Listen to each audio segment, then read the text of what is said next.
पानेवाडी प्रकल्पातील इंधन tanker police बंदोबस्तामध्ये बाहेर काढा अशी मागणी केली जाते।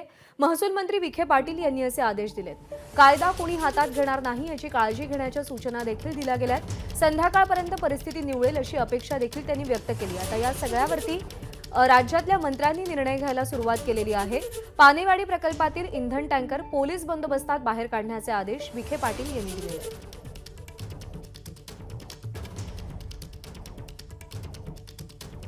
पेट्रोलच्या संदर्भातला जो संप सुरू आहे त्याच्यामुळे विस्कळीत झालेली आहे संपूर्ण यंत्रणा।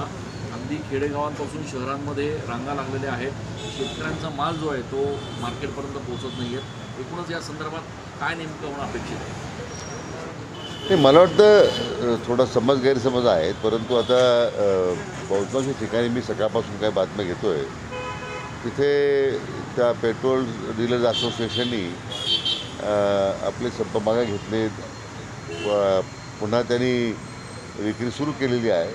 पण ही बरोबर ही स्थिती जर आता तशी जर राहिली असती तर आणखी गंभीर प्रश्न होता, कारण शेतीमालाची वाहतूक आहे, दुग्ध व्यवसायाची वाहतूक आहे, साखर कारखाने सुरू आहे, त्यामुळे ऊसाच्या वाहतुकीचा परिणाम झाला असता तर मला वाटतं निश्चितपणे मार्ग निघेल। म्हणजे त्यामुळं परंतु या अशा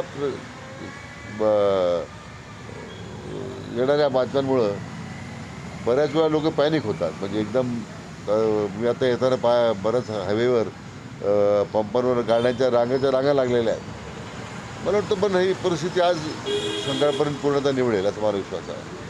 सर, महाविकास आघाडीची दिल्लीत बैठक होती, राहुल गांधी घेत आहेत राज्यामध्ये एबीपी माझा, उघडा डोळे बघा नीट।